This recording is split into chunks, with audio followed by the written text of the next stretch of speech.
दोस्तों, next 9 live देख रहे हैं आप पर। मैं हूं आपके साथ प्रज्ञा सिंह। बहुत बहुत स्वागत है आपका हमारे आज के इस वीडियो में। बीते रविवार को उत्तर प्रदेश के आजमगढ़ लोकसभा सीट के बाद जो उपचुनाव के जो रिजल्ट आए हैं, उसके बाद हर किसी को हैरानगी हो रही है।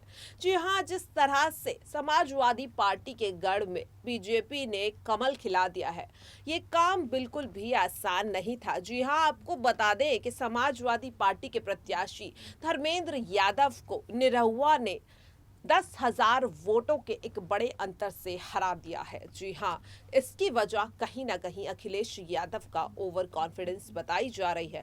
जी हाँ, आपको बता दें कि जिस तरह से हाल ही में हुए विधानसभा चुनाव 2023 के बाद जीत मिलने के बाद अखिलेश यादव ने अपनी लोकसभा सदस्य पद से इस्तीफा दे दिया था। इसके बाद उन्होंने एक भी बार जनता के बीच जाकर ये बताना जरूरी नहीं समझा कि आने वाले उपचुनाव में वो खड़े नहीं हो रहे हैं, और इसका यही नतीजा हुआ कि जनता का समर्थन उनके हाथ से निकल गया और इसका पूरा का पूरा फायदा भारतीय जनता पार्टी ने उठा लिया। जी हाँ, आपको बता दें कि उत्तर प्रदेश के आजमगढ़ और रामपुर लोकसभा सीट पर उपचुनाव का जो रिजल्ट आया है, उसने पूरा खेल ही पलट दिया है। जी हाँ, जहां एक और आजमगढ़ से निरहुआ तो वहीं रामपुर से घनश्याम लोधी ने समाजवादी पार्टी को एक करारी हार दे दी है। और अब जो कारनामा निरहुआ ने आजमगढ़ में कर दिखाया है, उसके बाद उनकी तुलना केंद्रीय मंत्री स्मृति ईरानी से होने लगी है। जी हाँ, क्योंकि समाजवादी पार्टी के गढ़ कहे जाने वाले आजमगढ़ में बीजेपी के लिए जीत हासिल करना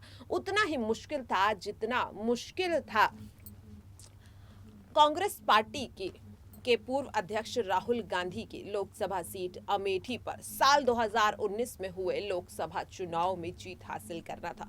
जी हाँ, आपको बता दें कि जिस तरह से साल 2019 में लोकसभा चुनाव में कांग्रेस पार्टी के गढ़ कहे जाने वाले अमेठी में स्मृति ईरानी ने जो शानदार जीत हासिल की थी, उसने भी हर किसी को हैरान कर दिया था। यही वजह है कि अब निरहुआ की जो तुलना है वो स्मृति ईरानी से की जा रही है। इसके पीछे क्या कुछ ये पूरी वजह है, पूरी विस्तार में आपको अब हम समझाते हैं। दिनेश लाल यादव उर्फ निरहुआ ने आजमगढ़ में जैसी जीत हासिल कर ली है, इसके बाद लोग अब उनकी तुलना कैबिनेट मंत्री और बीजेपी नेत्री स्मृति ईरानी से करने लगे हैं, जो उन्हीं की पार्टी से अमेठी लोकसभा क्षेत्र से सांसद भी हैं।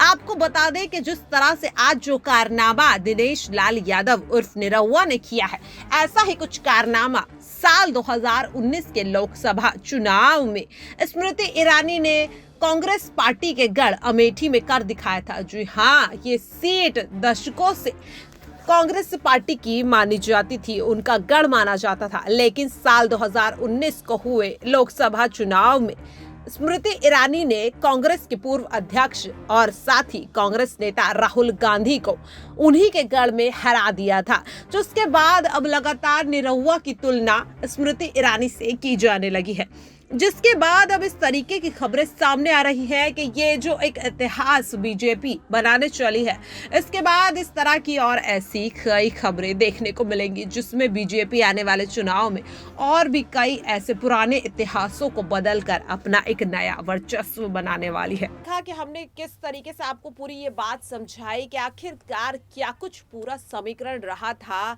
कि जिस तरह से आज निरहुआ ने समाजवादी पार्टी के गढ़ में बीजेपी का परचम लहरा दिया है। साल 2019 में बिल्कुल इसी तरह से स्मृति ईरानी ने भी अमेठी पर हुए लोकसभा चुनाव में कांग्रेस पार्टी को उन्हीं के गढ़ से बाहर कर दिया था। इसके बाद अब कहीं ना कहीं विपक्ष को ये समझने की जरूरत है कि चाहे वो उनका गढ़ ही क्यों ना हो, लेकिन भारतीय जनता पार्टी को कम समझने की कोशिश ना करे, क्योंकि इसका फायदा कहीं ना कहीं भारतीय जनता पार्टी पूरी तरह से उठा लेती है। जैसा हमने देखा कि आने जो चुनाव हुए हैं, उपचुनाव हुए हैं रामपुर और आजमगढ़ में लोकसभा सीट को लेकर, उसमें जिस तरह से बीजेपी ने शानदार जीत हासिल की है, उसके बाद अखिलेश यादव को अब तक का सबसे बड़ा झटका लगा है। इसके आगे आखिरकार अब क्या कुछ रणनीति रहेगी अखिलेश यादव की, ये देखने वाली बात होगी। लेकिन फिलहाल बीजेपी ने समाजवादी पार्टी के गढ़ में जीत का झंडा लहरा दिया है। फिलहाल के लिए इस वीडियो में इतना ही। बाकी ऐसी ही तमाम अपडेट से जुड़े रहने के लिए देखते रहिए नेक्स्ट 9 लाइव। नमस्कार।